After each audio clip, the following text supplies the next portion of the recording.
Many miseries come to our way when we react. The main question that we should ask always to ourselves is why react? We should understand the fact that we see through our mind, and the mind is super reactive. The mind is like the mirror. It is quick to sink in all that happens before it, and then it is also super quick to react. It operates just like a mirror, and unless you are able to overcome this mind, this mirror, you will continue to react, because that is the nature of the mind. That is how it is supposed to be. That is how it is meant to be. And ignorance makes you believe that you are the mind. Whatever happens to the mind, it happens to you. You become the mind, when in reality you are not the mind. The very nature of the mind is in its restlessness. It is never at one place, but you have to still the mind. The whole purpose of this human life is to still the mind, and that is the very first step of realizing the essence of spirituality.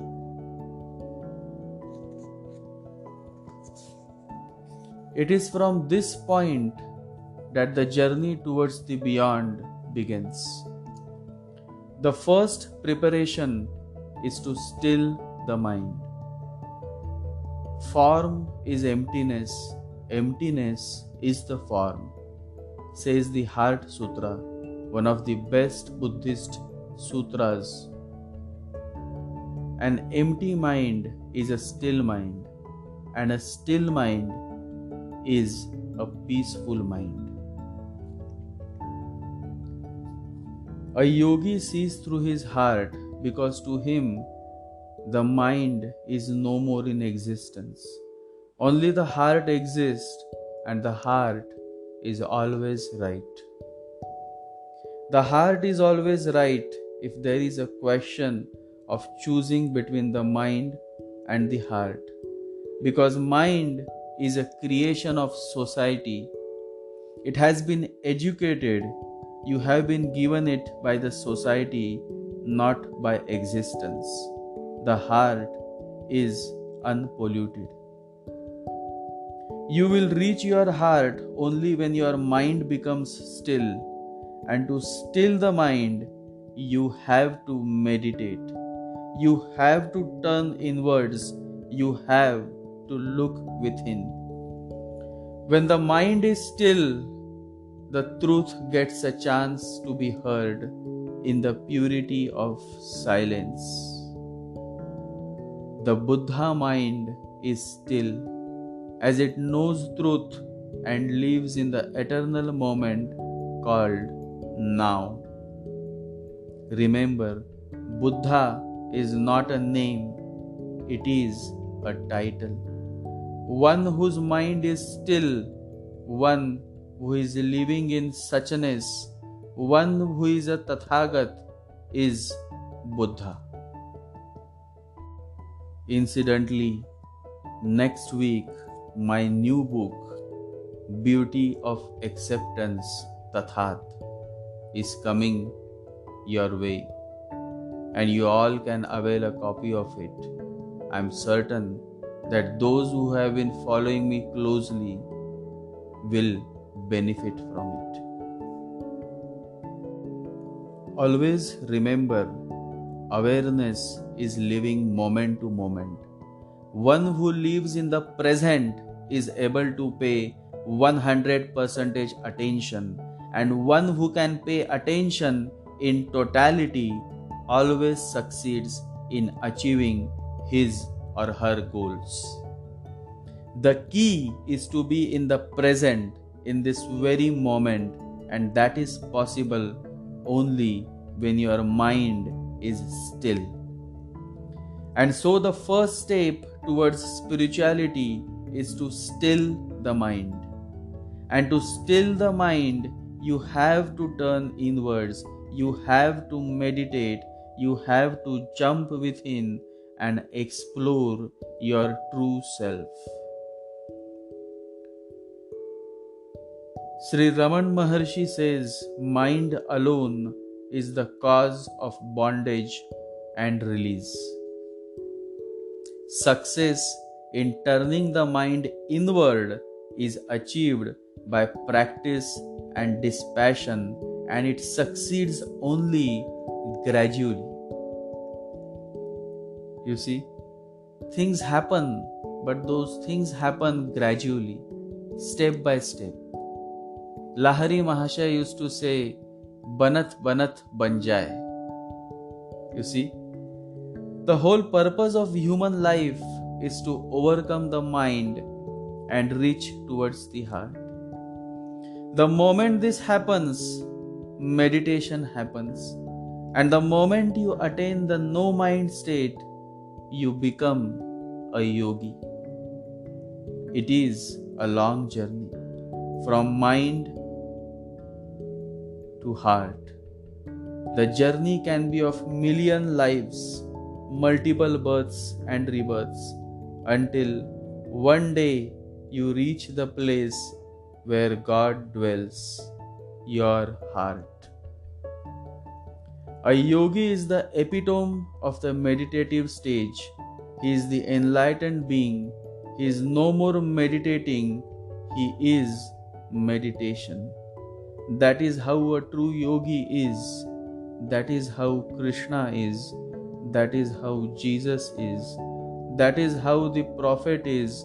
And that is how the Buddha is.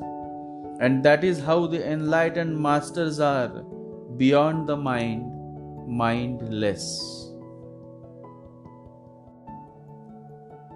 And when there is no mind, the question of reacting simply doesn't arise. And that is what happened when few people came and started insulting Gautama Buddha. Buddha smiled. These people, they were surprised by his smile.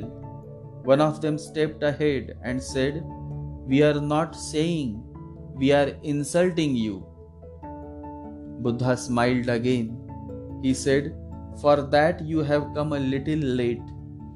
You should have come at least 10 years ago. Now I am not so foolish.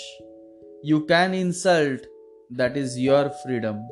But whether to take it or not is my freedom. I am not taking it." And he said to them, "In the other village which I just passed before yours, people came with sweets to offer me. I thanked them. I said, I don't need sweets and I don't eat sweets.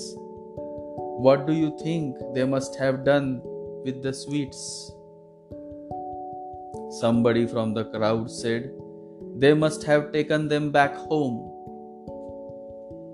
Buddha said, "Now what will you do? You will have to take your insults back home. I don't take your insults. There is no other way. You have to take them back." A yogi is not controlled by the mind. There is simply no mind, no mirror. How can the reflection, reaction take place? No mind is no mirror. Whatever you do, whatever you say, simply never sinks in. And so there is no reflection, no reaction. And this is significant because this is the only way to break the repeating pattern of your karma. The moment you stop reacting, your whole life becomes an abode of peace. The more and more you stop reacting, the more you create a possibility of breaking the vicious circle of karma that has been carried along through many births and rebirths of yours. Everybody talks about the law of karma, but how to break the vicious circle of karma? And the answer is by being tolerant and by not reacting. During the last days of Osho's life, Osho had mentioned about few ignorant men who were trying to create certain negativity through esoteric black magic practices, just to cause harm to his life. In one of his last discourses, Osho mentions about certain negative people involved in creating certain disturbing cosmic noise to harm his well-being. But Osho says, although I am perfectly aware of what is being done to cause harm to me, I am not going to retaliate. I am not going to react. And this is what Buddha also said to those men who were throwing the dirt of insults on him. I am not going to react. I am not going to retaliate. You are free to gift me with your insult, and I am free to reject your gift of insult. Please take it back. To break the vicious cycle of repeating karma, one has to refrain from reacting, else the cycle of action and reaction continues, engulfing you in the unending cycle of birth and rebirth. You feel insulted only when you have participated with the person, but you are not conscious. So anybody can push your buttons. You function like a machine. Push the button and you are on. Push the button and you are off. Anybody can enrage you. Anybody can make you smile and laugh. Anybody can make you cry and weep. Anybody, any stupid fellow can do that. One just needs to know where the buttons are. And almost always they are in the same places.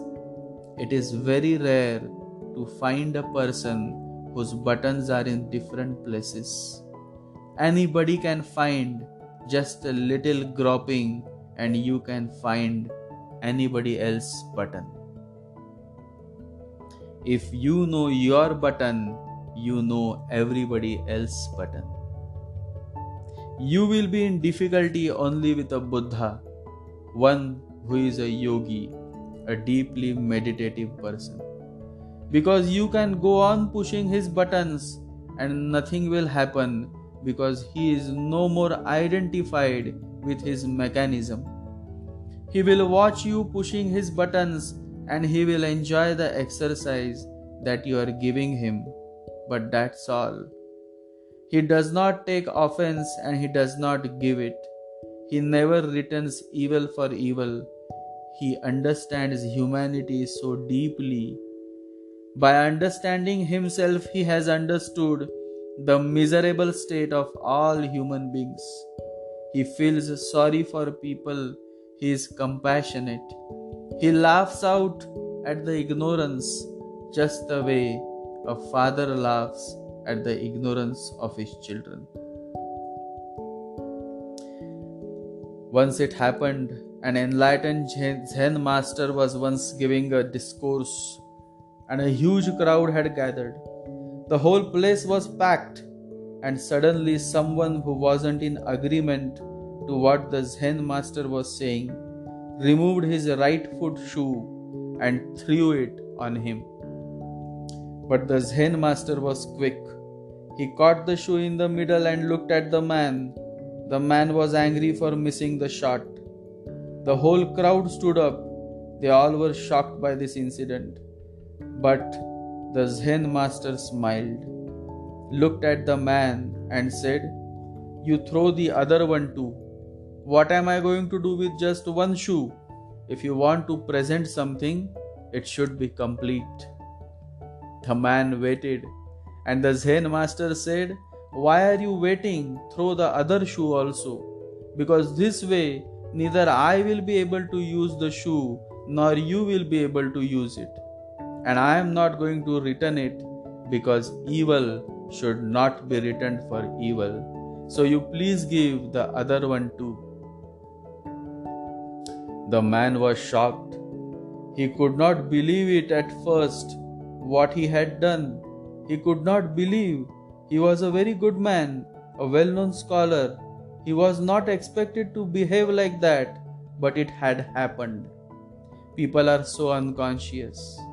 The moment you become angry, you lose your consciousness. You become an utterly ignorant person.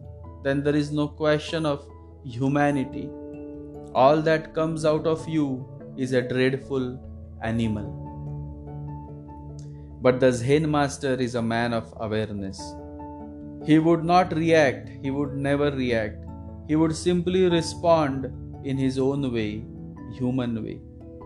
Now, if the Zen master would have reacted the same way, then everything would have appeared okay. But his unconscious action was met with a conscious response. He was dazed. This was something else. The man was embarrassed. He went away without answering, but in the night, when the Zen master was alone, he came and touched the feet of the master and said, "Please forgive me." And the Zen master said, "You forgot all about it. You just forget.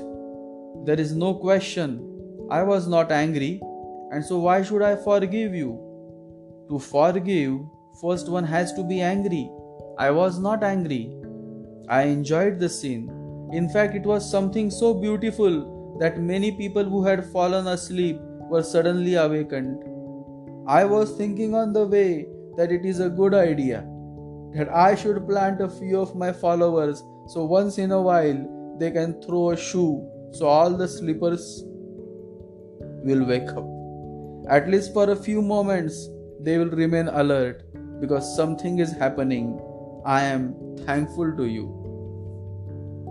For years, this man went on writing to the Zen master, "Please forgive me. Unless you forgive me, I will go on writing." But the master told him, "First I have to be angry. Forgiving you simply means I accept that I was angry. How can I forgive you? You forgive me because I am unable to be angry with you. Unable to forgive you, you forgive me." And the Zen master waited for many months and many years, and yet the man never replied. He never came back. Somewhere, sometime, and at some place, the repetitive cycle of karma must stop. And it stops only when you stop being reactive. And you can stop reacting when you are able to turn inwards, meditate, inquire within, and still the mind, and eventually overcome your mind and come to the no mind state. No thought, no mind, no choice, just being silent, rooted in yourself. The very purpose of self-inquiry is to focus the entire mind at its source, merging into the source of ego, which is the fullness of consciousness, and abiding there is realization. Once you take the journey within, all that is outside of you becomes even more beautiful than before. Within the spiritual journey, you understand that suffering becomes something that has been given to you to show you where your mind is still stuck. It's a vehicle to help you go to work. That's why it's called grace. Suffering has a noble purpose: to awake you. The greatest journey is the journey within. Journey within yourself. The way is not in the sky, the way is in the heart, says the Buddha. Just look at life with more playful eyes. Don't be serious. Seriousness becomes like blindness. Don't pretend to be a thinker, a philosopher. Just simply be a human being. The whole world is showering its joy on you in so many ways. But if you are too serious, you cannot open your heart. Love life, be more happy, because God can come only to a happy soul. Only when you are utterly happy is there a possibility. Otherwise not. Because misery closes you, bliss opens you up. Every morning when we get up, life always gives a choice. What do you want to select? What you want to choose? What you want to focus on? If you focus on those things which are not in your life, you will always be in a misery. And if you focus on those things which are in your life, then you will always be a happy person. Everything depends on the focus. What you focus on grows. So focus on the positive things in your life. There was a man, and he was a poor man. He goes to a garden, he sits on the bench, and he starts wondering that what a difficult life I have. I want to buy a new pair of shoes, but I don't have money. And how difficult my life is, and how miserable my life is. And he is thinking about all these things, you see. And at that same point, he sees a man without legs, moving on a wheelchair. And suddenly his thoughts change. He now starts feeling very fortunate, because he says that thank God, at least I have legs to walk.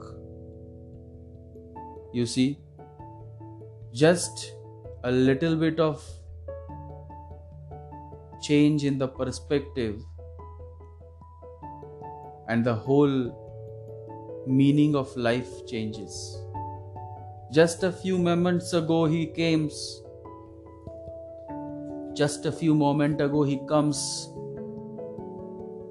and he feels very unfortunate because he doesn't have money to buy a pair of shoes. And then he sees a man who has no legs, and then he realizes that at least I have legs. So it all depends on your perspective. You should value what you have in your life. Only then you will find happiness. So, the moral of the story is that happiness comes when you have a grateful heart. The more you are grateful, the more you are thankful, the more God will take care of you. So be more and more grateful. Every day thank God for all that you have in your life. And that is how you will experience more and more happiness in your life. Let there be more and more awareness in your life. Meditate.